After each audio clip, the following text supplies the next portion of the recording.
Cuando una mujer ha vivido más de 6 décadas, uno creería que ya ha visto todo. Pero a los 67 años yo, Marta Delgado de Evans, descubrí que aún quedaban formas nuevas de ser humillada. Aquella noche, el olor a pollo recalentado llenaba la cocina. Jessica, mi nuera, hurgaba en el refrigerador con esa prisa impaciente que tiene cuando le toca cocinar. Abrió un tupper que tenía restos del almuerzo de Emily, mi nieta, y sin mirarme, siquiera lo volcó sobre un plato. El sonido de la comida cayendo no fue lo que me hizo apretar las manos, fue lo que vino después.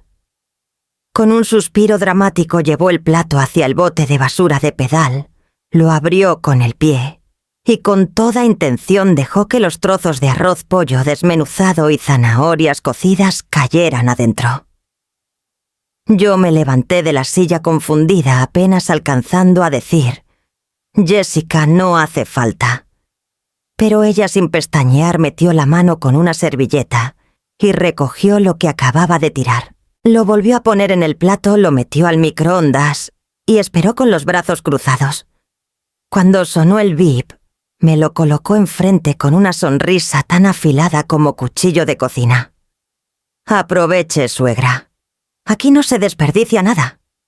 Me quedé helada. Las piernas no me respondían. El vapor del plato me golpeaba en la cara como si quisiera recordarme que no estaba soñando. Lo que más dolía no era la comida tibia de la basura. Era Emily sentada al otro lado de la mesa fingiendo dibujar, pero mirando de reojo, tragándose la indignación que aún no sabía nombrar. Respiré hondo. Tragué saliva. Tragué orgullo. Tragué años de criar a mi hijo sola, de dejar mi casa para venir a ayudar un tiempo, de ceder mi pensión, para que ellos pudieran comprar esta casa.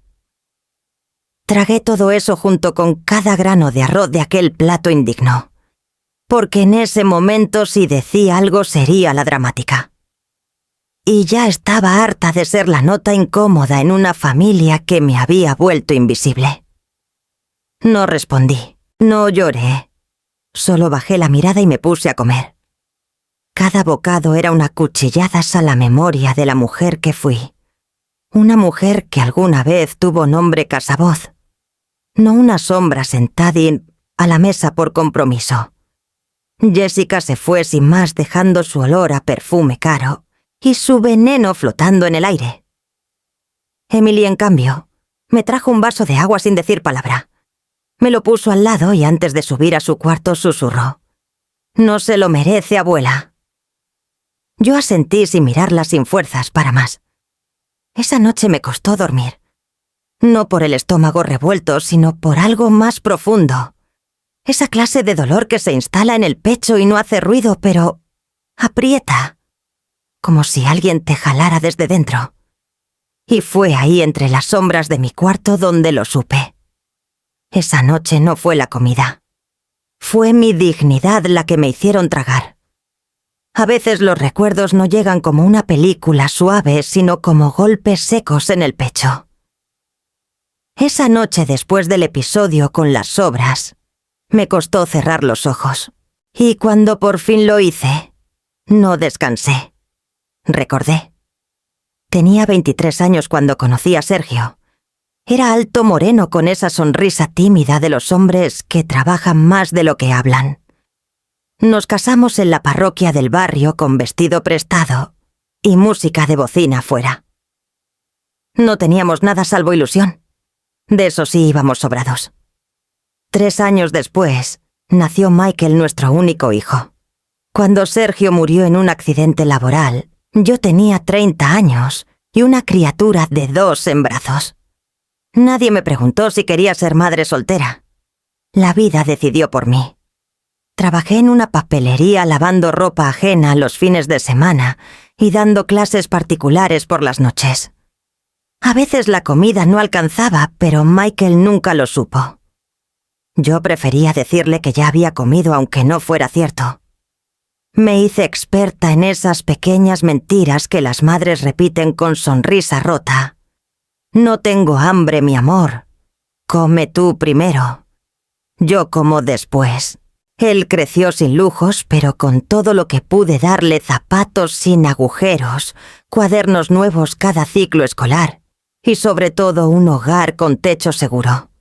Esa casa, la primera que logré comprar con esfuerzo y un crédito a 20 años, era modesta, con paredes delgadas y puertas que rechinaban, pero era mía. Mía. Cada ladrillo sabía mi nombre. Cuando Michael se casó con Jessica, yo sentí un alivio dulce. Pensé: ya está, lo crié bien. Tiene su familia. Ahora me toca a mí vivir tranquila. Qué ingenuidad la mía. Después de jubilarme como secretaria en una preparatoria pública, vendí esa casa. Fue una decisión que tomé con el corazón en la mano y los ojos puestos en el futuro de mi hijo. Con ese dinero pagamos gran parte de la entrada para la casa donde ahora vivo. Jessica estaba embarazada de Emily en ese entonces y ambos me dijeron que querían que yo me sintiera parte de todo.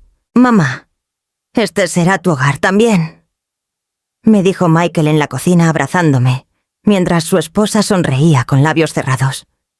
Me conmovió. Pensé que quizá, después de tanto remar sola, por fin podía dejarme llevar un rato. Me mudé temporalmente con una maleta y 2 cajas de libros con la promesa de ayudar solo un par de meses mientras se adaptaban a la paternidad. Pero el tiempo pasó. Jessica volvió al trabajo antes de que Emily cumpliera 4 meses. Y sin que nadie me lo pidiera explícitamente, fui asumiendo funciones. Preparar biberones, cambiar pañales, cocinar, limpiar, atender visitas. Sin salario, sin horarios, sin queja. Nunca me dijeron «te toca». Tampoco fue necesario. Bastaba con las miradas, con las frases disfrazadas de elogio. «Qué suerte que estés aquí, Marta. Nadie cocina como tú, o Emily duerme mejor contigo. Tienes buena mano». Me lo creí, o quizá necesitaba creérmelo, porque cuando una madre ha dado todo por su hijo, lo último que quiere es admitir que ha sido olvidada. Pasaron los años y lo temporal se volvió permanente. La casa que ayudé a comprar se volvió territorio ajeno. Tenía mi cuarto, sí, pero era como un cuarto de servicio disfrazado de espacio personal. Mis decisiones ya no importaban. Mi opinión, si llegaba aquí a surgir, era respondida con un «¿ya lo hablamos?» o con el famoso «no te metas». Pero yo no decía nada, porque me repetía: están ocupados, tienen mucho estrés, la vida no es fácil para los jóvenes de ahora. Me convencí de que era normal desaparecer en la etapa final, que las abuelas deben estar pero sin ruido, que ser útil es el único modo de no molestar. Hasta esa noche del plato con sobras, esa noche en que entendí que no es lo mismo servir por amor que ser tratada como servidumbre. Que una mujer puede ser invisible para todos, pero igual sangra, igual siente, igual se rompe. Y yo ya estaba cansada de romperme en silencio. Las reglas en esta casa no se anuncian, se imponen. A veces con voz baja, a veces con sonrisas amables, pero siempre con la fuerza de quien sabe que tiene el poder. Una mañana de jueves, mientras yo colaba el café como de costumbre, escuché a Jessica hablando por teléfono en voz alta. Mencionaba algo sobre reorganizar las rutinas familiares y darles independencia a todos los miembros de la casa. Yo, ingenua, pensé que se refería a Emily, que ya tenía 11 años y cada vez más tareas. Pero no. Esa noche entendí que en esta familia independencia era otra forma de decir aislamiento. A las 7 en punto, como siempre, puse la mesa. Serví el guiso que yo misma había cocinado: carne molida con papas, arroz blanco, tortillas calientes envueltas en servilleta.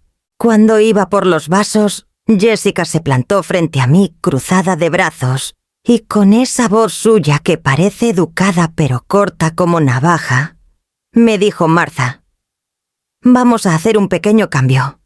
A partir de ahora, cada quien cenará donde le corresponde. Así todos tenemos más espacio, más tranquilidad. Tú puedes cenar en tu cuarto para que estés cómoda». La palabra cómoda me arañó por dentro. No supe qué responder. Sentí que de pronto la casa se me cerraba como una puerta invisible. No había gritos, no había insultos.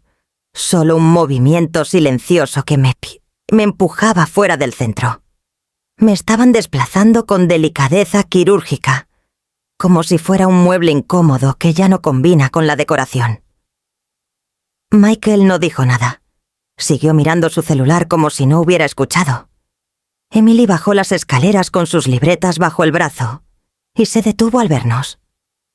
Sus ojos grandes y oscuros como los de su abuelo me buscaron sin preguntar. Yo, como tantas veces, no hice escándalo. Solo asentí. Claro, respondí. Si así lo prefieren. Esa noche cené sola por primera vez desde que llegué a esta casa. Puse la bandeja sobre el buró y me senté al borde de la cama. El mismo plato que había servido yo para todos ahora parecía distinto. Más frío, más triste, más lejano. Toqué la servilleta arrugada entre mis dedos como si fuera un ancla. Y en mi cabeza retumbaba una frase que no era mía, pero que parecía escrita para este momento. A veces la crueldad no grita. Solo organiza los espacios. Cuando estaba por dar el segundo bocado, alguien tocó la puerta. Era un golpecito tímido, casi como si no quisiera interrumpir. Abrí, y ahí estaba Emily con el plato en las manos y una mueca torpe. «¿Puedo cenar contigo?», preguntó. No supe si abrazarla o llorar. Me limité a decir que sí con un gesto y le hice espacio en la cama. Nos sentamos juntas, espalda con espalda, compartiendo silencio y tortillas. «¿Por qué mamá no quiere que cenes con nosotros?», me preguntó mientras partía su tortilla con las manos. A veces los adultos toman decisiones que no entienden los niños. Dije, eligiendo las palabras con pinzas. Pues yo tampoco las entiendo, pero no me gusta. La miré de reojo. Su cara era la misma de Michael cuando tenía su edad. Esa mezcla de ternura y justicia pura que los niños aún no han aprendido a disimular. Su presencia me sostuvo esa noche. Me recordó que aún existía en los ojos de alguien. Después de cenar recogimos los platos y los llevamos juntas a la cocina. Jessica nos observó desde el pasillo. No dijo nada, pero su mirada decía lo suficiente. Fría, tensa. Como si mi existencia fuera una incomodidad que prefería no mirar de frente. Me encerré en mi cuarto con el estómago lleno, pero el pecho hueco. Me acosté sin prender la televisión, sin leer, sin tejer. Solo me quedé ahí en la oscuridad suave, respirando con cuidado. Y pensé que cuando una casa deja de ser hogar, lo primero que desaparece no es la risa ni las fotos. Es el lugar en la mesa. Esa noche entendí que me habían corrido sin moverme. Me estaban apagando por partes.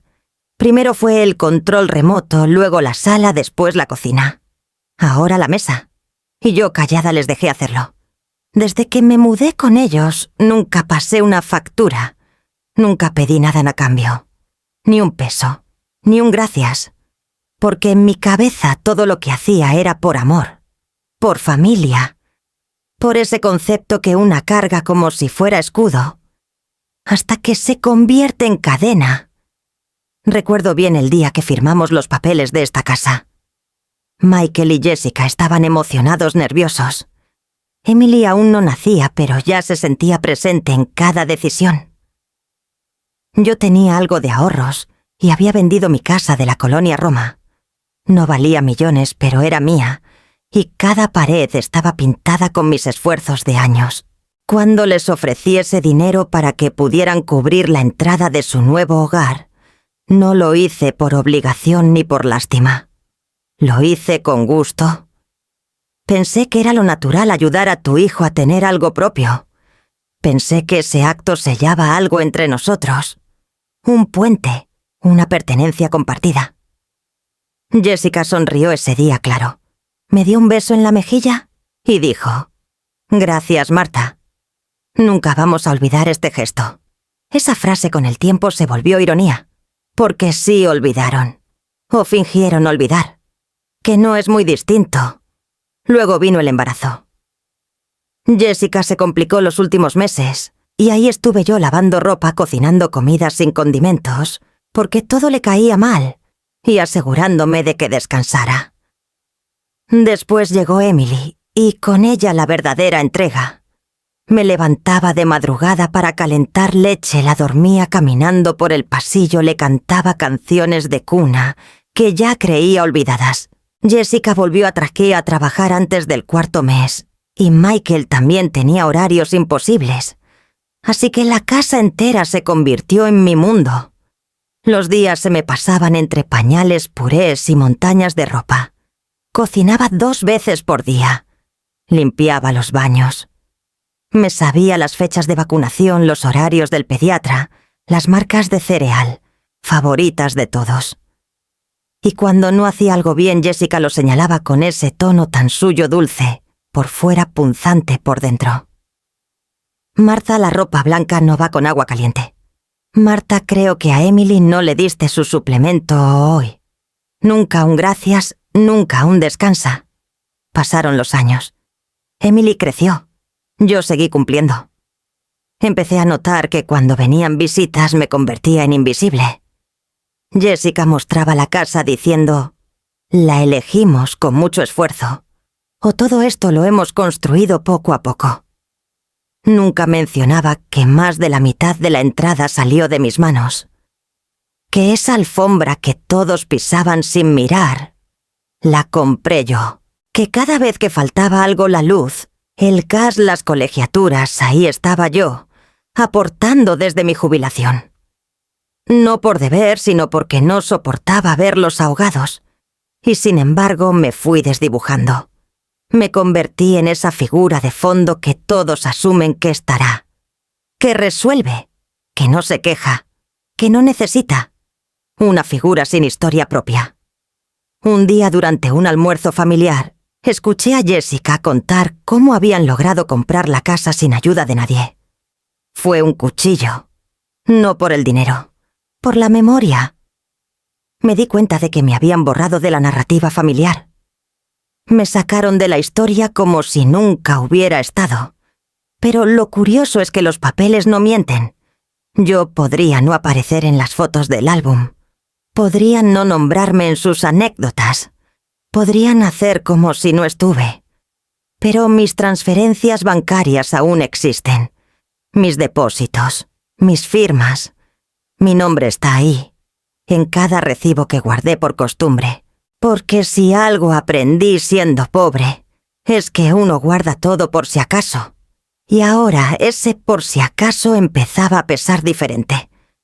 No lo sabía en ese momento, pero aquellos papeles dormidos en un cajón serían algún día mi única voz. Y cuando la dignidad se agota, a veces el papel habla más fuerte que el corazón. Hay dolores que una no espera. Uno cree que lo ha vivido todo, que ha construido callo tras cada decepción, que ya no queda piel sensible. Pero hay silencios que atraviesan más que los gritos. Y cuando ese silencio viene de un hijo, duele distinto. Duele profundo. Después de aquella noche en que Jessica me relegó al cuarto y Emily vino a cenar conmigo, sentí que algo se había quebrado definitivamente. No era solo la costumbre. Era la estructura invisible que sostiene los vínculos. Y yo necesitaba respuestas. No quería gritar. No buscaba confrontación. Solo una conversación. Así que una tarde, cuando Michael regresó del trabajo y se sentó en la sala con su computadora portátil, me armé de valor. ¿Tienes un momento?, le pregunté con la voz más serena que logré encontrar. Él levantó la vista visiblemente cansado y dejó el dispositivo a un lado. «Claro, mamá. Dime». Me senté frente a él en la misma sala donde tantos años antes le leía cuentos, donde lo vi dar sus primeros pasos, donde lo cuidé cuando tuvo fiebre a los 7. Pero ahora era otro hombre. más grande, más serio, más lejano.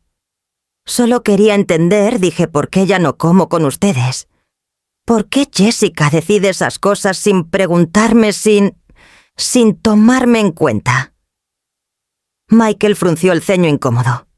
Se rascó la frente, una manía que tenía desde niño cuando no sabía qué decir. No es nada personal, mamá. Jess solo quiere mantener el orden. Está estresada. Ya sabes cómo es. No, Michael, interrumpí suavemente, pero firme. No sé cómo es, pero sí sé cómo me hace sentir. Él suspiró. Tú siempre has sido generosa. Pero a veces pareces juzgar todo. Jess siente que no la aceptas. Me ha dicho que la haces quedar mal, que cuestionas cada decisión. Me quedé helada. Me dolía más de lo que esperaba. No por lo que dijo Jessica, sino porque él lo repetía sin filtro, como si fuera verdad. ¿Eso crees tú?, pregunté en voz baja. ¿Que quiero hacerla quedar mal? Michael no respondió de inmediato. Se quedó mirando el piso. Después murmuró. Solo quiero paz, mamá. Esta casa necesita paz. Ahí lo entendí. Para él yo era el problema. O al menos una parte del problema que era más fácil ignorar. Más fácil silenciar. No lloré frente a él. Me levanté despacio, le toqué el hombro y le dije: Está bien, hijo. No te preocupes. Ya entendí.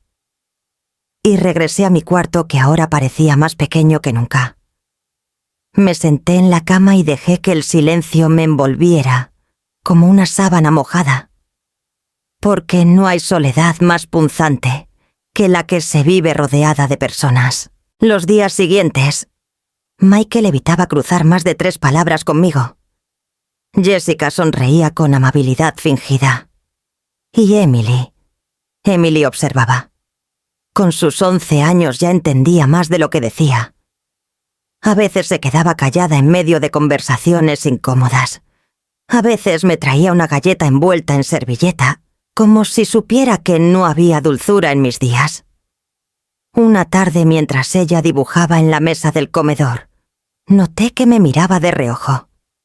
Yo barría cerca y la escuché murmurar: No me gusta cómo te hablan. Fingí no oírla, pero se me apretó el pecho. No respondí. Solo seguí barriendo como si nada, pero esa frase se me quedó clavada. Porque a veces lo que no se dice pesa más que cualquier palabra. Emily no levantó la voz, no se rebeló, pero empezó a pasar más tiempo conmigo, a hacer preguntas incómodas, a mirar a su madre con esos ojos que ya no eran de niña pequeña. Y aunque no lo dijera, yo sabía que estaba tomando partido, y en el fondo, eso fue lo que me sostuvo. Su silencio era distinto al de su padre. El de Michael era evasión, el de Emily observación. Un silencio que veía, que entendía, que empezaba teso a despertar. Hay visitas que no anuncian milagros, pero sí sacuden la tierra dormida. Carol llegó un martes por la tarde con una bolsa de pan dulce, su voz de siempre, y esa mirada suya que lo escanea todo sin pedir permiso. Había sido mi amiga desde los 18 cuando trabajábamos juntas en la oficina de seguros del centro. De aquellas compañeras solo quedábamos nosotras 2, las viudas, las que no se fueron al norte, las que no se rindieron. Hacía tiempo que no venía a la casa. Jessica no le caía bien, y la sensación era mutua. Pero ese día insistió. Dijo que traía antojo de café de olla y de escuchar una voz que no la interrumpiera a cada rato con notificaciones del celular. Nos sentamos en mi cuarto porque ya no era bienvenido tener visitas ajenas en la sala, como lo había dejado claro Jessica con indirectas tan finas como puñales. Carol miró el espacio reducido, la bandejita con la cafetera eléctrica, la camita impecable, los libros apilados al lado de una lámpara sin foco. Me miró sin decir nada por unos segundos y luego soltó. Esto no es una habitación. Es una rendición. No supe qué decir. Le ofrecí pan y me senté a su lado. Empezamos con las charlas suaves, los nietos, los achaques, las novelas que ya no nos gustan. Pero no tardó mucho en notar que yo hablaba menos, que mi voz se había hecho bajita. Y entonces preguntó. No fue necesario contarle cada detalle. Bastaron algunas frases, un par de silencios y un movimiento mío al señalar la cocina para que entendiera. Carol siempre fue de las que unen los puntos antes que nadie. ¿Y tú lo permites? Preguntó casi dolida. Tú, Martha, la misma que enfrentó solas a la tía de Sergio por aquella herencia maldita. La que caminaba 6 cuadras con un niño dormido en brazos porque no alcanzaba para taxi. Me encogí de hombros. Ya sabes cómo es esto. Es la casa de ellos. Carol se enderezó con los ojos encendidos. No, no es de ellos. Es tuya también. Ya se te olvidó que tú pusiste más de la mitad del dinero de la entrada. Que sin ti no habrían podido ni firmar el crédito. Tú no eres huésped. Eres copropietaria y ellos lo saben. Sentí una punzada. Esa palabra copropietaria sonaba tan extraña, tan fuera de lugar en ese cuarto que apenas tenía espacio para 2 sillas. Pero era cierta, o al menos lo fue en algún momento. ¿Tienes aún los papeles?, me preguntó bajando un poco la voz. Me quedé pensando. Habían pasado tantos años, pero sí recordaba haber guardado copias de todo, porque soy de las que archivan todo por si acaso. Contratos, recibos, hasta notas firmadas en servilletas. Tenía una caja vieja de cartón de esas que sobreviven mudanzas con etiquetas descoloridas y olor a papel dormido. Creo que sí, le dije. Están en el fondo del closet junto con unas cartas de Sergio y mis certificados de trabajo. Carol asintió como quien escucha que un testigo ha confirmado su sospecha en un juicio. Pues ve por ellos, Martha. No para pelear, no para gritar, sino para que sepas quién eres. Porque una cosa es que te hayan querido borrar, y otra que tú lo permitas. Sus palabras se quedaron flotando como eco en una iglesia vacía. Me miró con ternura, me tomó la mano, y dijo más suave. No estás sola, y no estás loca. Lo que estás sintiendo es real. Te están haciendo pequeña y tú no lo mereces. Esa noche no dormí. Abrí el closet, saqué cajas. Busqué entre hojas arrugadas y carpetas rotas. Y ahí estaban los comprobantes de transferencia, las copias del contrato, los correos impresos donde Michael me pedía apoyo y me decía, «Mamá, eres parte de esto». Los leí uno por uno como quien lee su propio testamento en vida. Cada letra era un testigo, cada firma una memoria. Y mientras los apilaba con cuidado, sentí algo distinto. No rabia, no tristeza, algo parecido al pulso, como si muy en el fondo, una parte de mí, la parte que llevaba años dormida, estuviera empezando a despertar. A veces la dignidad no grita, solo espera. Se queda agazapada entre papeles viejos, entre cajones cerrados por años, entre cartas que nadie volvió a leer. Esa noche, después de que Carol se fue, saqué la caja del fondo del closet, la misma que arrastré conmigo desde mi casa en la colonia Roma, cuando decidí venderla para ayudar a Michael y Jessica a comenzar su hogar. Nunca la abrí desde que me mudé aquí. Era como una reliquia muda, pero ahora sentía que dentro había algo más que papel, había memoria. Me senté en el piso con la caja frente a mí y empecé a sacar documentos. Primero los obvios boletas de luz viejas, recibos de supermercado, certificados laborales. Pero después aparecieron los importantes. El primer sobre tenía mi nombre completo escrito a mano con la letra nerviosa de Michael. Adentro un contrato informal de cesión parcial de terreno fechado 2 semanas antes de la compra de la casa. Firmado por él por mí y por un notario al que pagamos entre los dos. Lo leí 2 veces. La señora Martha Delgado de Evans aporta la cantidad de... Y seguía una suma que en su momento representaba casi todo lo que yo tenía. También decía que en caso de venta futura del inmueble, tendría derecho a un porcentaje equivalente al aporte inicial. Claro, ese papel no estaba inscrito en ningún registro oficial, pero existía y estaba firmado. Seguí buscando. Encontré los comprobantes de transferencia desde mi cuenta a la de Michael, 5 depósitos hechos entre febrero y abril de aquel año, cada uno con el concepto apoyo para compra de casa. También hallé correos impresos. En uno Michael me escribía: «Gracias por confiar en nosotros.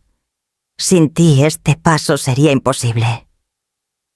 Lo guardé con cuidado como si fuera una disculpa adelantada. Más abajo un folder azul contenía facturas de la constructora, materiales, adelantos de obra, pagos al arquitecto.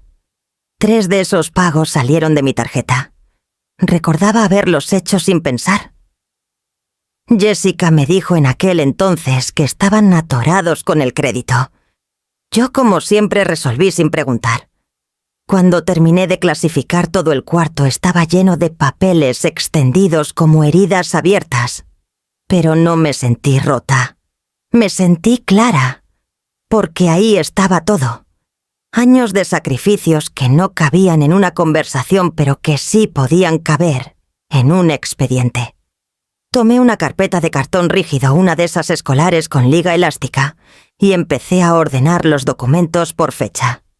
Transferencias, carta de cesión, notas de pago, correos. Todo. Incluso agregué unas fotos viejas donde salgo en la construcción con casco y sonrisa junto a Michael. En otra estoy con Emily en brazos con yeso todavía en las paredes. Pruebas. De presencia. De historia. De que estuve. No era por dinero, ni por orgullo. Era porque me negaba a desaparecer sin dejar huella. Esa familia se construyó con mi espalda, mi cuenta bancaria y mis manos. Y me habían arrinconado como si nunca hubiera estado. Como si solo fuera un estorbo amable. Me senté en la cama, el expediente ya armado sobre mis piernas, y pensé en qué hacer con él. No quería llevarlo a juicio. No quería escándalos ni venganzas. No quería convertir la casa en campo de batalla. Solo quería que me vieran. Que alguien dijera: «Ella estuvo. Ella hizo. Ella también cuenta». Y entonces, como si mis labios se movieran solos, susurré: «No quiero echarlos. Solo quiero existir con nombre y con voz». La frase resonó en el cuarto como si por fin se abriera una ventana. Y supe que ese era mi punto de partida. Que después de tanto silencio ya no bastaba con resistir. Había que recuperar el espacio. Mi espacio. No desde la rabia, desde la verdad. Guardé el expediente en un cajón con llave. Lo escondí bien, no por miedo, sino por estrategia. Aún no era tiempo de mostrarlo, pero pronto lo sería. Y mientras apagaba la lámpara y me acostaba, sentí que algo en mí se había reacomodado. Como si mis huesos torcidos por años de cargar con todos empezaran a enderezarse. Como si por fin la mujer que fui estuviera volviendo. No la abuela callada, no la suegra invisible, no la empleada sin sueldo, sino Marta. Solo Marta, con historia, con derechos, con nombre. Cuando una es madre se acostumbra a ser y hablar bajito, a filtrar el dolor, a elegir palabras que no hieran. Pero cuando una es abuela, y además vive en silencio, aprende también a escuchar desde lejos, a distinguir el tono exacto con el que se nombra a algo o a alguien. Esa tarde, mientras lavaba los platos en la cocina, escuché la voz de Jessica en el pasillo. No gritaba. Hablaba por teléfono como siempre con el auricular pegado a la oreja y ese tono agrio que solo usaba cuando creía que nadie la oía. «No, mamá, ya no sé qué hacer. Está todo el día ahí dando vueltas escuchando todo, opinando como si todavía contara. Pero ya no. Ya no es su casa. Es como tener un mueble viejo que estorba». Pausa. Sí, una vieja estorbo. Así mismo. Mi cuerpo no se movió, pero algo dentro de mí sí. Se encogió. Se arrugó como una servilleta mojada. Me quedé con las manos bajo el agua sintiendo cómo el jabón se deshacía entre los dedos. Quise pensar que había oído mal, que mi cabeza lo había inventado. Pero no, porque segundos después sentí una mirada clavada en mí. Emily estaba al pie de las escaleras. No dijo nada, pero sus ojos eran dos preguntas enormes y su celular asomaba por la manga del suéter. Desde hacía un tiempo Emily se había vuelto más callada, más atenta.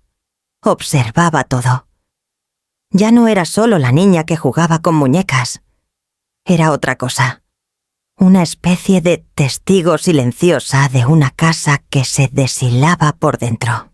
Esa noche, mientras yo tejía en mi cuarto, escuché 2 golpecitos en la puerta. La abrí y ahí estaba ella con una hoja doblada en 4. Me la entregó sin hablar. Solo me miró y luego se fue con esa rapidez que solo tienen los que no saben si lo que hacen está permitido. Desdoblé el papel. Era una hoja arrancada de su cuaderno de ciencias. En medio, con lápiz grueso, había escrito: «Tú sí importas, y tengo pruebas». Abajo, con letra más pequeña, decía: «No se lo digas a nadie». Yo sé lo que escuché. Me senté en la cama. Las manos me temblaban. No por miedo, por una mezcla de ternura y rabia. Esa niña, mi nieta, había escuchado, había entendido, y ahora se paraba del lado donde nadie se paraba, del lado de la abuela a la que todos querían reducir a silencio. No lloré como quien se quiebra, lloré como quien se libera, porque hay lágrimas que no duelen, que lavan, que limpian la dignidad manchada. Me sequé los ojos, guardé la nota en mi caja de recuerdos junto al expediente que había armado días antes, y sentí que no estaba sola, que algo, aunque fuera pequeño, se había movido. Al día siguiente, Emily actuó como siempre. Desayunó en silencio, se amarró sus zapatos con torpeza, me pidió que la peinara. Pero mientras le trenzaba el cabello noté que me observaba por el espejo. No decía nada, pero en su mirada había una complicidad nueva, una especie de promesa muda. No iba a gritar, no iba a rebelarse con escándalos, pero estaba atenta, estaba despierta, y a su manera estaba conmigo. Esa tarde, cuando Jessica le preguntó con voz seca si ya había hecho la tarea, Emily respondió con un sí firme y siguió leyendo. No tembló, no agachó la cabeza, y por primera vez vi a Jessica dudar. Solo un segundo, pero lo vi. Un segundo en que su hija ya no le respondía como antes, en que el poder que creía absoluto empezaba a resquebrajarse. Esa noche, al acostarme, abrí la nota otra vez. La releí como si fuera una oración. «Tú sí importas, y tengo pruebas». Cerré los ojos, respiré hondo, y por primera vez en mucho tiempo dormí con paz, porque sabía que los ojos de Emily estaban abiertos, y cuando alguien tan joven decide mirar la verdad, nada vuelve a ser igual. La tormenta no siempre avisa con truenos. A veces llega con una palabra mal colocada, una mirada fuera de lugar o un gesto mínimo que, en el fondo, venía cocinándose hace mucho.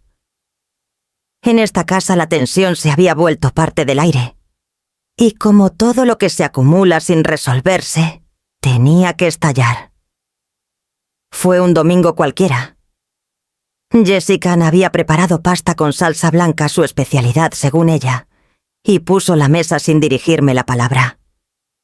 Michael estaba en el jardín regando las plantas, como quien busca excusas para no estar.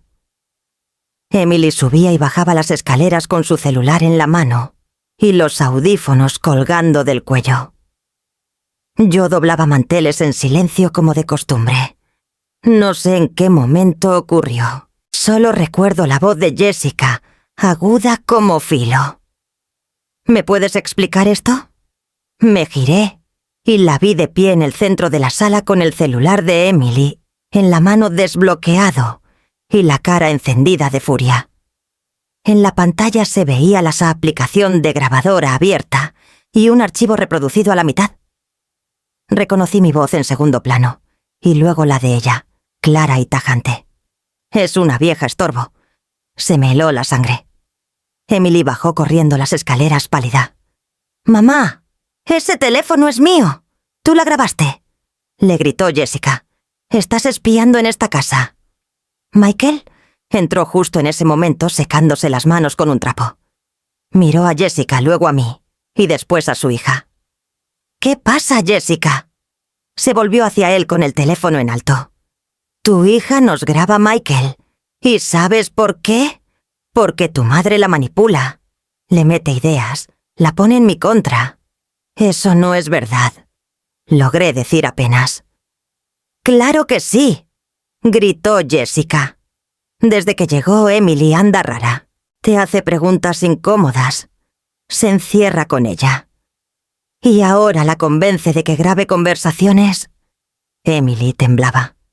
Me miraba como pidiendo perdón por algo que no debía. «Yo solo quería que no siguieran tratando mal a la abuela», murmuró. Jessica la interrumpió con un manotazo al aire. «Cállate, Emily. No tienes idea de lo que estás haciendo». Michael dio un paso al frente. «¡Hey, bájale el tono!». Jessica se volvió hacia él incrédula. «¿Ahora me vas a decir cómo hablarle a mi hija? Después de todo lo que tu madre ha hecho, ¿qué he hecho?», pregunté con voz quebrada. Jessica se giró hacia mí como un rayo. Tú has envenenado esta casa con tus silencios, con tus miradas, con esa forma de hacerte la víctima. Y ahora metes a Emily en esto. No pude más. Yo no he manipulado a nadie. Lo único que he hecho es aguantar humillaciones y quedarme callada. Pero ya no más». Jessica me lanzó una carcajada seca casi de burla. «¿Te haces la mártir ahora? Después de todo lo que te dimos, ¿qué me dieron?», respondí. «Una esquina para cenar, una cama al fondo de la casa que ayudé a pagar, una familia que me borra mientras cocino su comida». Michael intentó intervenir. «Jessica, ya basta». Pero fue tarde. Jessica, en un arrebato que ni ella misma pareció controlar, agarró el vaso de agua que había sobre la mesa y me lo lanzó. No era agua caliente, no era veneno, pero era suficiente. El golpe del vaso contra mi hombro me hizo tambalear y el agua me empapó la blusa. Di un paso atrás y otro más hasta que tropecé con la alfombra y caí. Todo se congeló. Emily gritó. Michael corrió hacia mí. Jessica se quedó inmóvil como si recién entendiera lo que acababa de hacer. Sentí el golpe en la cadera, sí, pero dolía más el sonido de la indignidad. Ese splash del agua, ese crack del vaso rodando por el piso, ese thump sordo de mi cuerpo cayendo. Michael me ayudó a sentarme. Tenía la cara desencajada. «¿Estás bien, mamá?». Asentí, aunque no era cierto. No estaba bien, pero sí estaba despierta, como nunca antes. Michael se volvió hacia Jessica sin levantar la voz, pero con una frialdad que me sorprendió. «¿Estás loca? ¿Qué te pasa?», Jessica intentó justificarse. No pensé». Michael la interrumpió. «Sí pensaste. Y sí quisiste. Porque esto no fue un accidente. Fue lo que pasa cuando uno deja que el veneno se acumule». Emily se sentó a mi lado y me tomó la mano. Estaba temblando. Yo la abracé con un brazo y respiré hondo. Sentí que algo había cambiado. No sé si en ellos, no sé si en mí. Pero ese momento marcó un antes y un después. Porque el punto de quiebre no siempre es un grito. A veces es una caída. Y a veces una caída te devuelve el peso de tu nombre. Las caídas, aunque duelen, a veces son necesarias. Después de aquella noche, el vaso, el agua, la alfombra, mi cuerpo en el suelo, algo cambió. No inmediatamente. Nadie pidió perdón. Nadie habló de lo ocurrido. Jessica se encerró en su cuarto. Michael me acompañó en silencio. Emily dormía abrazada a mí. Pero el aire, ese aire espeso que venía envenenando la casa, se volvió distinto. No mejor, no más ligero. Solo distinto. Como si todos supieran que ya no había marcha atrás. Al día siguiente llamé a Carol. No le conté todo por teléfono, solo le dije: «Ya es hora». Ella entendió. Llegó esa misma tarde con su bolso cruzado al pecho y su cara de: «Hoy no vengo a tomar café, vengo a actuar». Nos sentamos en mi cuarto como dos adolescentes conspirando y extendí sobre la cama todos los documentos que había recuperado, los comprobantes de transferencia, la carta de cesión parcial, las facturas, los correos impresos, las fotos, todo. Carol se puso los lentes, sacó una libreta con tapas duras y empezó a anotar. «Vamos a ordenarlo por fechas», dijo. «Todo cronológico. Primero los depósitos, luego la carta, después las facturas. Y estos correos, hay que marcarlos como respaldo emocional». «¿Respaldo emocional?», pregunté confundida. «Sí», respondió con una sonrisa torcida. «Porque el dinero ayuda, pero lo que verdaderamente pesa es la intención. Aquí tu hijo te agradece, te incluye, te reconoce. Eso ante un juez también cuenta, aunque no vayamos a juicio. Aún». Después de un par de horas teníamos el expediente armado. Una carpeta negra con divisiones claras, documentos protegidos en fundas transparentes y una hoja de presentación escrita y a mano, donde resumíamos el aporte total hecho por mí a la casa. Carol me miró con orgullo. «No es solo papel, Marta. Es historia. Es presencia. Es prueba de que exististe, de que fuiste parte, de que no eras un adorno ni una carga». Guardamos todo en una caja con llave que metí bajo la cama.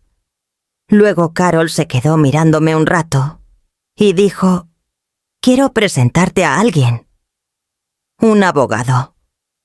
No es de esos que salen en televisión.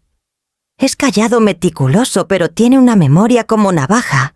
Se llama señor Rivera. Lo conocí hace años cuando ayudó a una amiga mía con un tema de propiedad. No te va a juzgar. Te vas a escuchar». No lo dudé. Acordamos una cita para el jueves siguiente. El señor Rivera era exactamente como lo había descrito Carol. Moreno delgado, camisa bien planchada y zapatos gastados pero limpios. Me recibió en su oficina, un lugar modesto, lleno de libros encuadernados y olor a papel antiguo.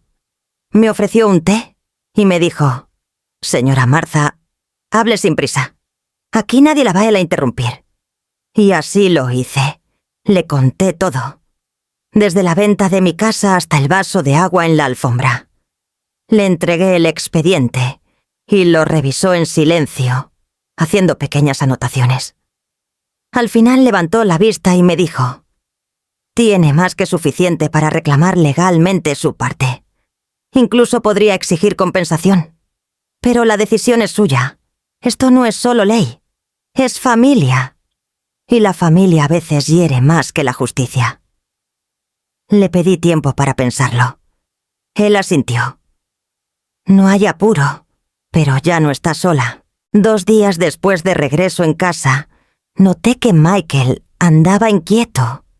Se quedaba más rato en la cocina.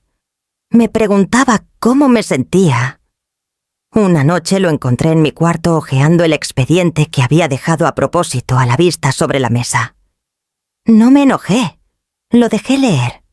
Cuando terminó me miró con los ojos bajos y dijo: «No sabía que habías guardado todo esto». «¿Porque nadie preguntó?», respondí. Se quedó callado. Luego añadió: «Lo que te hizo Jessica, lo que te hemos hecho todos, no tiene nombre. Yo creí que eras fuerte, que no te afectaba tanto.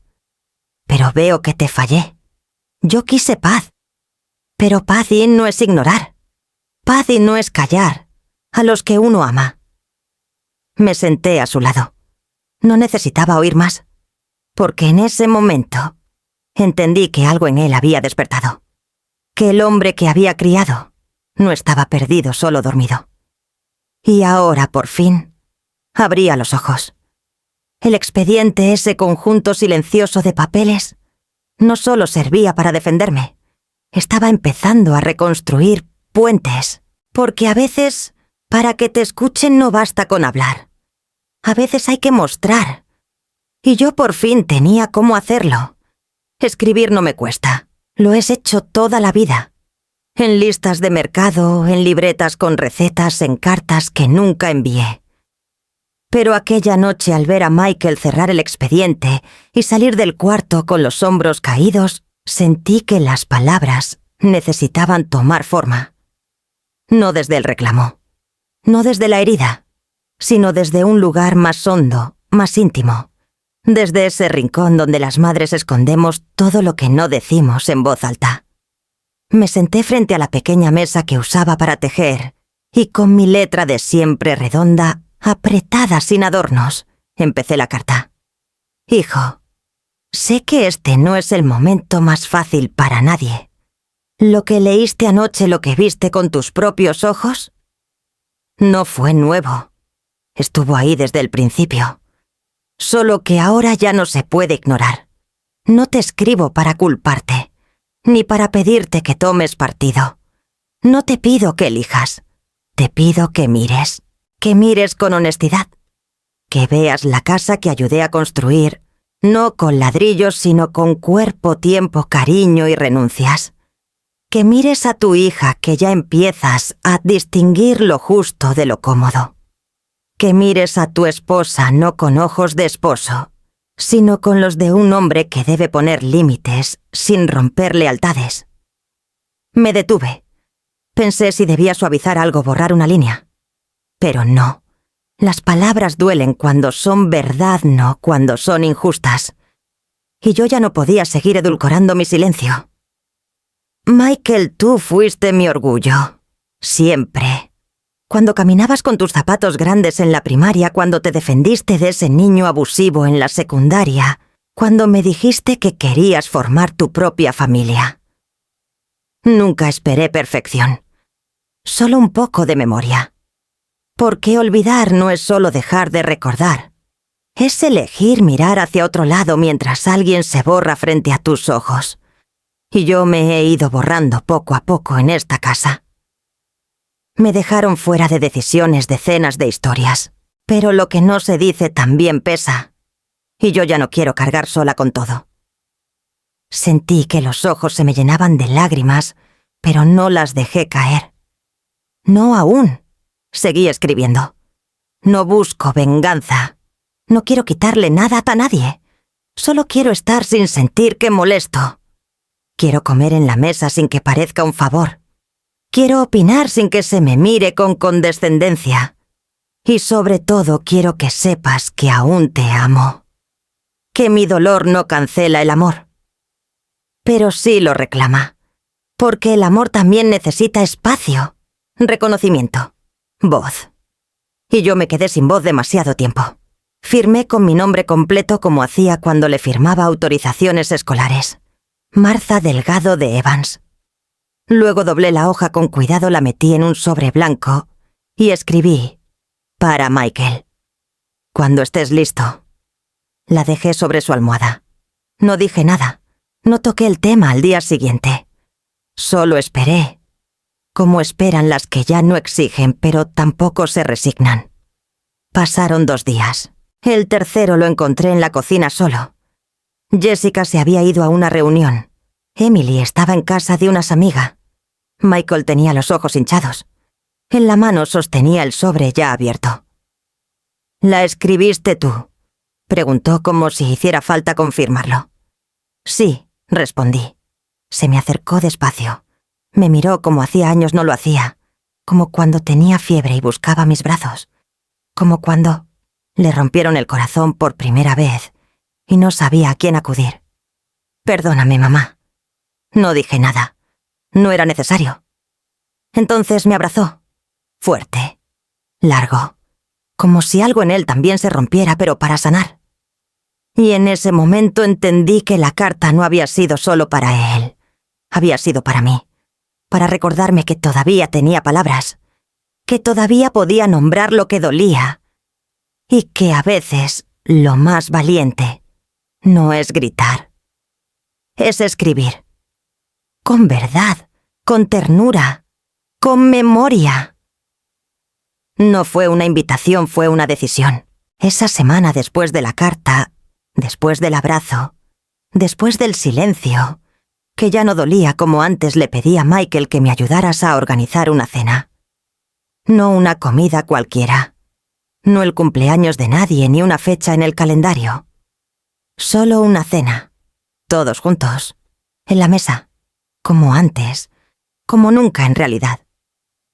Jessica aceptó sin preguntar mucho, aunque noté la incomodidad en su tono cuando Michael le dijo que yo quería hablar de algo importante. Emily, en cambio, se entusiasmó. Me ayudó a elegir el mantel, a doblar las servilletas con forma de abanico, a hornear un pastel de zanahoria. No preguntó más. Supo desde el principio que esa noche tendría un peso diferente. Preparé un guiso de pollo con verduras, arroz blanco con perejil y agua de Jamaica con poca azúcar como le gusta a Emily.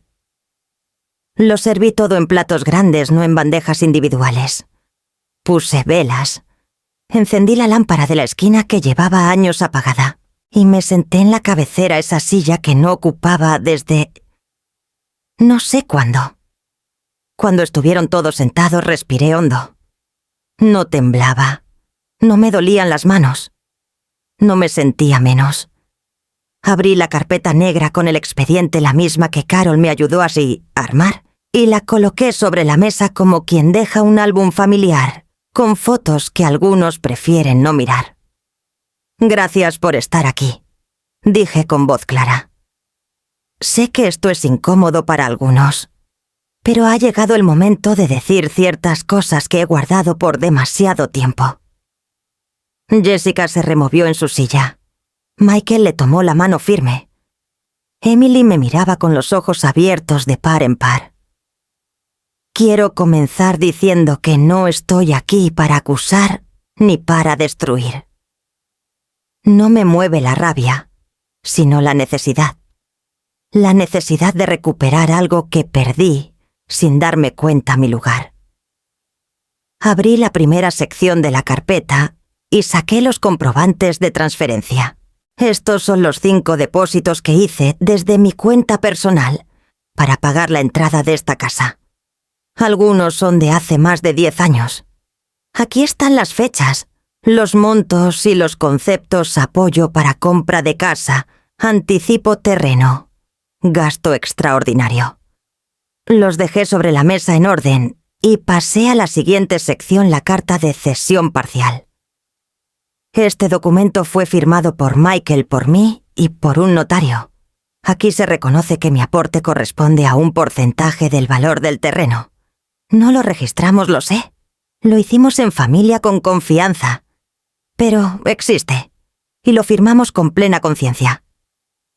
Jessica cruzó los brazos. No dijo nada.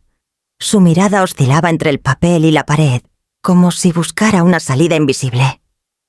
Luego puse sobre la mesa las facturas de materiales y los pagos a la constructora. Estos 3 pagos salieron de mi tarjeta, porque en aquel entonces había atrasos con el crédito. Yo no reclamé nada. No lo hice por interés. Lo hice por amor. Michael asintió en silencio. Emily bajó la vista. Jessica seguía inmóvil. Finalmente coloqué sobre la mesa los correos impresos. Y estos, dije sin temblar, son mensajes que tú, Michael, me enviaste en esos años. Aquí dices: mamá, gracias por confiar en nosotros. Este hogar es tan tuyo como nuestro. Te amamos. No los traigo para avergonzarte. Los traigo porque los creí. Y porque los sigo creyendo. Porque quiero pensar que aún valen. Guardé todos los papeles con calma. Cerré la carpeta y me apoyé con ambas manos sobre la mesa. No reclamo dinero. No me interesa una repartición. No quiero poner abogados. Reclamo presencia. Reclamo voz. Reclamo el derecho a no ser tratada como un mueble útil, ni como una carga silenciosa. Reclamo respeto. Porque aunque me callé muchos años, nunca fui invisible. Estuve, aporté, sostuve esta casa cuando hacía falta, y merezco que eso se nombre. El silencio se hizo espeso, pero no incómodo. Era un silencio que escuchaba, que procesaba, que no huía. Jessica habló al fin. Su voz sonaba tensa como si las palabras le rasparan la garganta. ¿Y qué esperas de nosotros? ¿Que te demos un título? ¿Una placa? ¿Un altar? Michael reaccionó primero. Jessica, basta. No es momento para sarcasmos. Ella lo miró herida en su orgullo. ¿También vas a ponerte de su lado? No se trata de bandos, respondió él. Se trata de verdad. Y ella acaba de ponerla sobre la mesa. Literalmente. Jessica guardó silencio. Bajó la vista. No dijo más. Emily se levantó, fue a mi lado y me abrazó sin decir una palabra. Su cuerpo pequeño se apoyó en el mío como cuando era niña. Michael se levantó también. Se acercó, me tomó la otra mano y murmuró: «Gracias, mamá. Por no irte. Por quedarte incluso cuando nosotros nos fuimos». No respondí. No hacía falta. Esa noche no resolvimos todo. No hubo abrazos colectivos ni promesas de cambio inmediato. Pero por primera vez, sentí que mis palabras habían tocado algo. Que el expediente no era solo papel. Era llave. Era testigo. Era prueba de que aunque me empujaron a una esquina, nunca dejé de estar. Porque una puede ser silenciosa, pero no inexistente. Y yo había vuelto a su pie a ocupar mi lugar. Con nombre, con memoria, con respeto. Los días posteriores a la cena fueron extrañamente tranquilos. Nadie hablaba del expediente. Nadie mencionaba los papeles, ni las firmas, ni los números que yo había puesto sobre la mesa. Pero algo se había quebrado, y las grietas eran visibles. En el tono con que Jessica se dirigía a Michael. En la forma en que Michael me ofrecía el café por las mañanas, sin decirlo, pero diciéndolo todo. En los silencios. En las ausencias. Una tarde mientras Emily hacía la tarea en la mesa del comedor y yo bordaba en la sala, Jessica irrumpió de repente. Llevaba el cabello recogido con prisa, las llaves del auto en la mano y los ojos encendidos. «¿Vas a demandarnos?», me soltó sin saludo, sin rodeos. Emily levantó la cabeza de inmediato. Yo dejé la aguja sobre el cojín y la miré con calma. «No». Jessica soltó una risa seca. «Entonces, ¿para qué todo esto? ¿Para hacernos sentir culpables? ¿Para ponernos en evidencia? Para poner la verdad donde debía estar», respondí. «Nada más, ni nada menos». «¿Y qué sigue ahora?», dijo cruzándose de brazos. «¿Vas a exigir un cuarto más grande? Una pensión, un lugar en la escritura». Antes de que pudiera contestar, Michael apareció desde la cocina. Se había quedado escuchando probablemente desde el inicio. Se acercó despacio y habló con voz firme. «Ella no necesita exigir nada, porque ahora estoy aquí». Jessica se volteó hacia él sorprendida. «Tú también, sí. Yo también». Y ya era hora. El silencio que siguió no fue largo, pero sí pesado. Jessica bajó la mirada. Durante un segundo pareció que iba a decir algo, pero solo apretó los labios, dio media vuelta y subió las escaleras sin decir más. Esa noche no cenó con nosotros, y al día siguiente, cuando regresé de caminar con Emily por el parque, vi que la maleta azul, la misma que usó en su último viaje de trabajo, estaba apoyada junto a la puerta. Jessica bajó con paso decidido. Llevaba el rostro maquillado, impecable, pero los ojos hinchados. «Me voy unos días a casa de mi hermana», dijo sin mirarnos. «No me voy por cobardía, me voy por dignidad. No voy a quedarme donde ya no me respetan».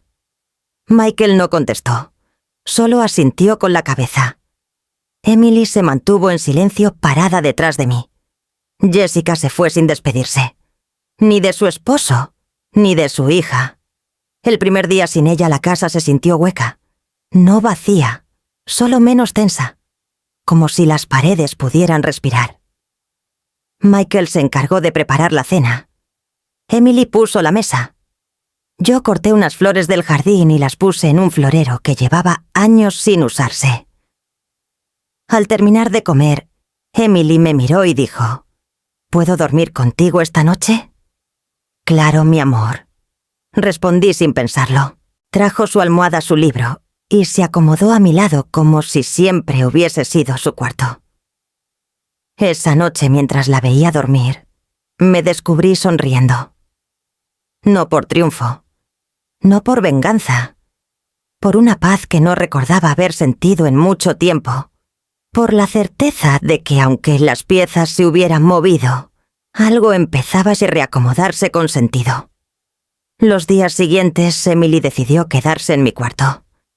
Dijo que era solo por ahora, pero yo sabía que era más que eso. Era su forma de decir, te creo, te veo, estoy contigo. Michael no lo cuestionó. Al contrario.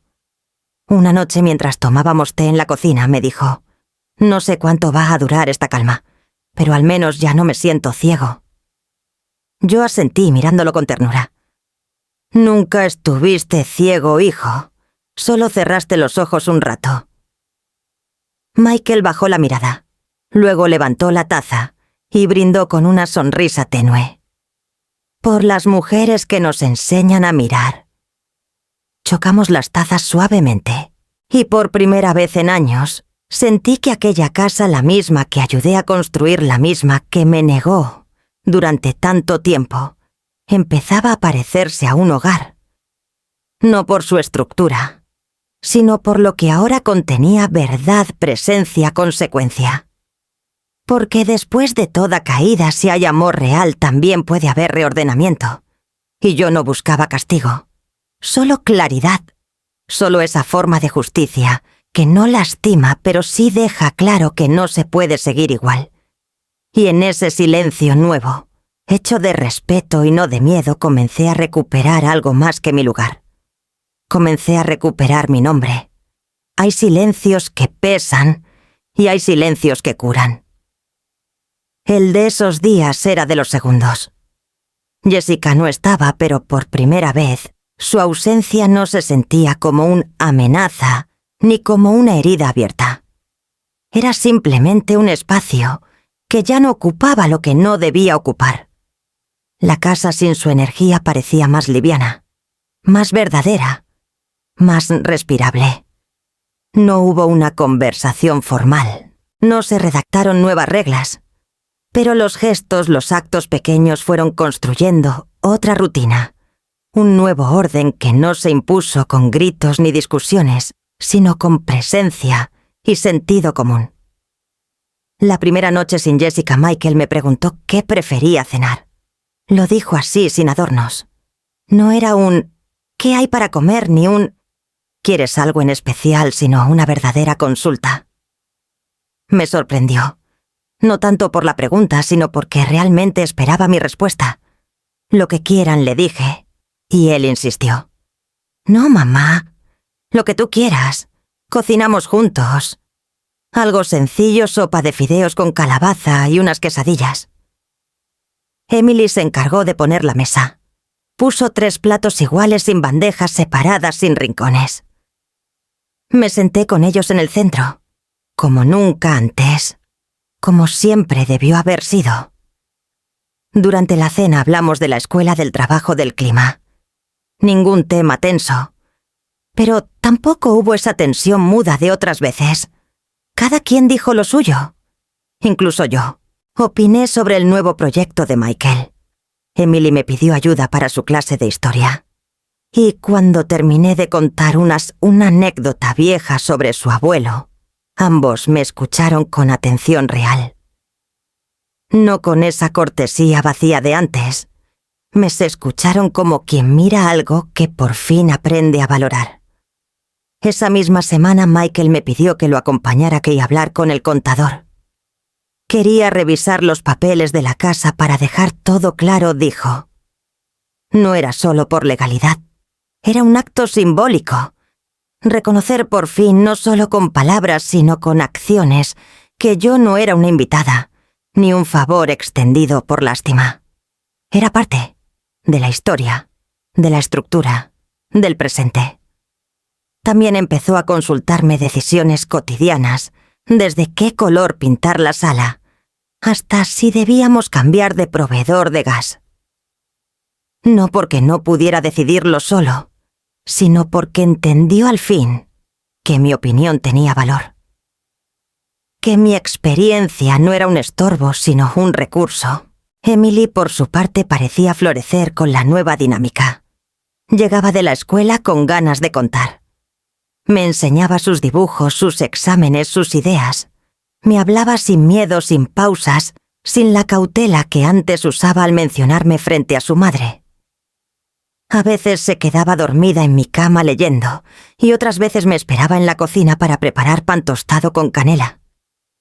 Su forma de querer era callada como la mía, pero se notaba en cada gesto. Y yo empecé a dormir. Dormir de verdad. No ese sueño ligero y tenso de quien espera que algo malo pase. Dormía con la ventana abierta sin sostener la rabia como escudo. Dormía sabiendo que nadie me quitaría la voz, ni el espacio, ni el nombre. Una noche, mientras le ponía una manta a Emily, que se había quedado dormida en el sillón, pensé en Jessica. No con odio, no con resentimiento. Pensé en ella como quien recuerda una tormenta, algo que fue, que azotó, que dejó marcas, pero que también permitió al irse ver el cielo más claro. No sabía si volvería, y sinceramente no me importaba, porque por primera vez su presencia o su ausencia no definía mi lugar. Ya no pesaba, ya no decidía. Yo no había peleado por venganza, no había exigido castigo, solo pedí lo que ya era mío por derecho. Mi sitio, mi historia, mi humanidad. Y ese nuevo orden no lo tuve que rogar. Lo merecía. Lo construí. Lo sostuve en silencio durante años. Y ahora por fin me pertenecía. Como mi nombre, como mi voz, como la paz que me arropaba al cerrar los ojos cada noche. Porque la calma, la verdadera calma, no se ruega, se habita. Y yo por fin la estaba habitando. Fue un martes cualquiera con olor a pan recién horneado y sol filtrándose por las cortinas. Yo estaba en la cocina revisando la alacena cuando escuché el timbre. Un sonido que ya no me sobresaltaba, pero que esa mañana tuvo algo distinto. No sé si fue intuición o memoria corporal, pero lo supe incluso antes de abrir la puerta. Ahí estaba Jessica, con el mismo abrigo beige que solía usar para las reuniones del trabajo y una maleta de ruedas pequeña, de esas que parecen de quien no sabe si va a quedarse o simplemente viene a tantear el terreno. Llevaba el rostro cansado y una expresión neutra, como si ensayara desde hacía días cómo verse sin parecer derrotada. «Hola», dijo. «Hola, Jessica». Hubo un silencio denso, pero no hostil. No la invité a pasar. Solo la miré esperando que dijera lo que venías a decir. Ella bajó la vista y luego murmuró: «Quiero hablar contigo, si me dejas». Asentí sin emoción y abrí un poco la puerta. Se sentó en la sala en el sofá que durante años sentí que no me pertenecía. Yo me senté en el otro extremo. Entre nosotras, una mesa de madera testigo de cenas frías y decisiones calladas. No vine a justificar nada, empezó.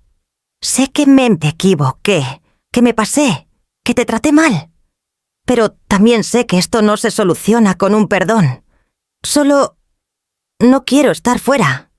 No quiero que Emily me rechace. No quiero que esta casa se me vuelva ajena». La escuché sin interrumpirla. No porque no tuviera qué decir, sino porque ya no tenía la necesidad urgente de defenderme. Ahora mi silencio era elección, no resignación. Michael no me dijo nada, continuó. Me escribió una vez, muy claro, que las cosas cambiaron, que si volvía tenía que ser desde otro lugar. Pero quería oírlo de ti, saber si hay espacio para mí todavía. Respiré hondo. Sentí por primera vez a Jessica como una mujer quebrada, no humillada, no víctima, simplemente en pausa. Y eso también era nuevo. Espacio hay, dije, pero no el de antes. Ese ya no existe. Aquí ya no hay rincones para callar ni sillas asignadas por jerarquía. Aquí todos somos parte, o no somos. Y tú, si decides volver, tendrás que aprender a estar de otra manera. Me miró sin parpadear. Había en sus ojos un rastro de orgullo que luchaba por no desplomarse. «¿Y cómo es esa otra manera?», preguntó. Me incliné hacia adelante con la voz firme pero sin dureza. Escuchando. Preguntando antes de decidir. Compartiendo el poder, no imponiéndolo. Respetando los silencios y también las voces. Y sobre todo entendiendo que nadie aquí está para sostener a nadie a costa de sí mismo. Jessica asintió despacio. No lloró, no se derrumbó, pero tampoco se defendió. Por primera vez escuchó sin buscar el contraataque. «No sé si sé hacerlo», dijo en voz baja. «Nadie sabe al principio», respondí. «Pero se aprende, si hay voluntad». Se quedó un rato más. No pidió quedarse. No intentó instalarse como antes. Solo dijo que hablaría con Michael y con Emily, que necesitaba tiempo para entenderse también a sí misma. La acompañé a la puerta, y justo antes de salir se giró. Me miró con esa mezcla de miedo y esperanza que solo muestran quienes por fin han soltado el escudo. «Gracias por escucharme», dijo. «Escuchar no significa aceptar todo», le respondí, «pero sí es el primer paso para construir algo nuevo, sin repetir lo viejo». Cerré la puerta con calma, no como quien se protege, sino como quien marca el límite con claridad. Porque si Jessica quería volver, no sería para mandar, sería para compartir. 1 año puede parecer poco, pero cuando se vive despierta con la dignidad replantada en tierra firme, es suficiente para que todo cambie. La casa sigue siendo la misma en estructura, mismos muros, mismos cuadros torcidos, misma escalera que cruje en el tercer peldaño. Pero la energía... la energía es otra. Se siente en el aire que circula sin miedo. En las palabras que ahora se dicen sin andar de puntillas. En los ojos que por fin se miran sin culpa. Es día de gracias. Afuera el cielo está limpio y el olor a hojas secas entra por las ventanas abiertas. En la cocina Emily y yo preparamos el relleno del pavo. Ella ha crecido este año, no solo en altura sino en mirada. Ya no pregunta con timidez, sino con curiosidad. Sabe en qué punto debe ir la nuez moscada, cómo se doran las cebollas sin quemarlas, y que la cocina no es solo un lugar de tareas, sino un espacio donde el amor se manifiesta sin alardes. «Abuela, ¿cuánto tiempo más en el horno?», pregunta, mientras mezcla con paciencia. 40 minutos, respondo. Justo lo que tarda en templarse la memoria. Ella sonríe sin entender del todo, pero se ríe conmigo. Eso basta. Michael en la sala cuelga unas luces cálidas alrededor de la ventana. Es su forma de agradecer. No con palabras grandes, sino con acciones pequeñas y consistentes. Desde hace meses se convirtió en otra versión de sí mismo. Más presente, más consciente, más cercano. Nunca pidió perdón formal por todo lo anterior. Pero tampoco hizo falta. Porque su forma de estar hoy dice más que cualquier disculpa. Jessica aceptó no volver a vivir en la casa. Viene de visita algunos fines de semana. Aporta, pregunta, escucha. No intenta controlar. Ha entendido que el espacio no se impone, se negocia. Con tiempo, con verdad, con respeto. La mesa está puesta con esmero. Platos blancos, copas sencillas, servilletas de tela. No hay lujo, pero sí intención. Esa intención que antes se perdía entre formalidades vacías y rutinas forzadas. Hoy todo tiene sentido. Hasta las flores en el centro recogidas por Emily del jardín hablan con su silencio de lo que ha florecido aquí. Me siento en la cabecera. No por capricho, no por título, sino porque ahora lo natural es que yo esté ahí. Nadie lo discute, nadie lo negocia. Es mi lugar, no por jerarquía, por historia. Michael sirve el vino. Emily trae el pavo. Jessica acomoda el pan. Y en ese gesto compartido, en esa sincronía suave que nunca antes existió, me doy cuenta de que este no es solo un día de celebración. Es una confirmación. porque hace un año esta misma casa me negó su mesa. Me relegó a una esquina con una bandeja y el silencio por compañía. Pero no me fui. Me mantuve, me enraicé, no desde la rabia, sino desde la certeza de que lo justo no necesita estridencia, solo constancia. Y ahora estoy aquí, no como sombra, no como la suegra, no como adorno. Estoy como mujer, como madre, como abuela, como parte, como centro. Alzo la copa. No para brindar en voz alta, sino para sellar una promesa interna. Me arrinconaron, y ahí florecí, porque las raíces más fuertes crecen en silencio.